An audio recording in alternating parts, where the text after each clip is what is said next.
মোহনবাগান দলের মধ্যে শৃঙ্খলা কতটা, সেই গল্পই শোনাবো আপনাদের।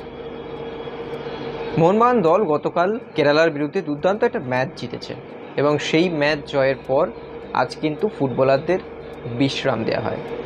আমরা মোহনবাগান টিম হোটেলে প্রায় সারা বিকেলটা কাটালাম এবং যদি মোহনবাগান ফুটবলাররা বাইরে আসেন বা লবিতে আসেন তাদেরকে যদি দেখাতে পারি, আপনাদেরকে কোনো ভিডিও ফুটেজ যদি আপনাদের সঙ্গে শেয়ার করতে পারি, বা তারা যদি জিম সেশন করেন সেটা যদি শেয়ার করতে পারি, সেই চেষ্টাটা করেছিলাম, কিন্তু সাংবাদিক হিসাবে ব্যর্থ এবং সেটা আপনাদেরকে দেখাতে পারিনি। অনেক নিয়মকানুন থাকে, টিম ম্যানেজমেন্টের অনেক নিয়মকানুন থাকে, সেটা দেখানো যায় না, সেই সমস্ত বিধিনিষেধ থাকে।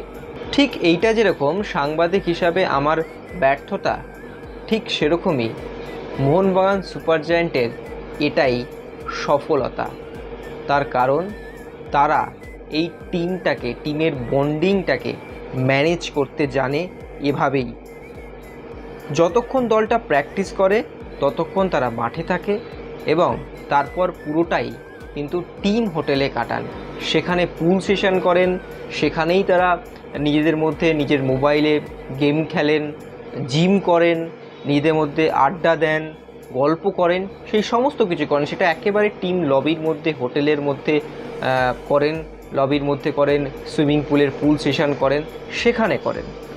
একেবারে কিন্তু এই টিমটা নিজেদের মধ্যে এভাবেই একটা ছুটির দিনে সময় কাটায়। আবার যখন প্র্যাকটিস হয় তখন কিন্তু দলবদ্ধভাবে একসঙ্গে টিমটা আবদ্ধ হয়ে প্র্যাকটিস করে। এটাই মোহনবাগানের একটা ধারাবাহিকতা। আচ্ছা, একটা জঙ্গলে নাকি দুটো বাঘ থাকে না, এই প্রবাদ বাক্যটা আপনারা শুনেছেন।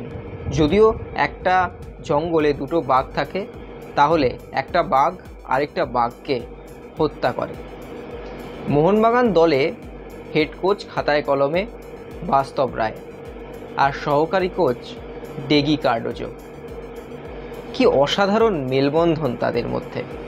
এই তো গতকালের ম্যাচটা যদি বলতে হয়, আপনারা টিভিতে দেখেছেন কি দেখেননি আমার জানা নেই, বা আমরা যারা মাঠে ছিলাম আমরা দেখলাম, ঠিক যখন গ্লেন মার্টিন্সকে নামানো হচ্ছিল সেই সময় দুজনের মধ্যে কথোপকথন, আলোচনা, শুধুমাত্র গ্লেন মার্টিন্স কেন, ম্যাচের অনেক সময়, প্রথমার্ধে হোক বা দ্বিতীয়ার্ধে, বিভিন্ন সময়ে যে কোনো সিদ্ধান্ত কিন্তু বাস্তব রায় একা নেননি, ডেগি কার্ডোজোর সঙ্গে পরামর্শ করেই তিনি নিয়েছেন।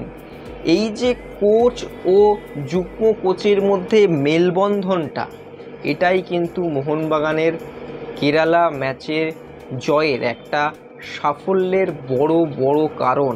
এটা থেকেই কিন্তু বোঝা যায় মোহনবাগানের টিমে কেউ কারুর ওপরে নয়। সেটা খেলোয়াড় থেকে শুরু করে, কোচিং স্টাফ থেকে শুরু করে, সাপোর্ট স্টাফ, প্রত্যেকের ওপরে কিন্তু কেউ কারুর ওপরে নয়। এটা কিন্তু মোহনবাগানের সফলতার আরও একটি কারণ। এবার যদি 3 নম্বর পয়েন্টে আসি, মোহনবাগানের কাছে এই মুহূর্তে দাঁড়িয়ে যুব ফুটবলারদের কাছে এবং যারা সিনিয়র ফুটবলাররা রয়েছেন তাদের কাছে আরও বড় মঞ্চ অপেক্ষা করছে, সেটা হচ্ছে সেমিফাইনাল ও ফাইনাল। তো এখানে মোহনবাগান দলকে ভালো পারফরমেন্স করতে হবে এবং মোহনবাগান জুনিয়র খেলোয়াড়দেরকে কিন্তু উঠে আসতে হবে এবং সেই মঞ্চে তাদের পারফরমেন্স করতে হবে। এবং ভারতীয় ফুটবল বোধহয় অপেক্ষা করছে সেই সব মণিমাণিক্যের জন্য। আসলে মোহনবাগান মডেল, গতকাল আমরা এক্সট্রাটকে বলেছিলাম, মোহনবাগান মডেল তৈরি করছে। সেই মোহনবাগান মডেলের ফুটবলারদের জন্য অপেক্ষা করছে অবশ্যই ভারতীয় ফুটবল। মোহনবাগানে যারা আজ চারাগাছ, তারা একদিন বটবৃক্ষের আকারে ভারতীয় ফুটবল দলকে সেবা করবে, মণিমাণিক্য হয়ে তাদের আলো ছড়াবে ভারতীয় ফুটবলে। মোহনবাগান সেই মডেলটা তৈরি করে দিয়ে যাচ্ছে এবং কার্যত মোহনবাগানের হাতেই এই মুহূর্তে দাঁড়িয়ে দেশের ফুটবলের দায়িত্ব। ভারতীয় ফুটবলের অদৃশ্য পতাকাটা এই মুহূর্তে মোহনবাগানেরই হাতে রয়েছে। তাদের এই যুব দলটা যেভাবে খেলছে এবং আগামী দিনে যেভাবে তারা ভারতীয় ফুটবলে আসতে পারে, সেই দিক থেকে। Extra time.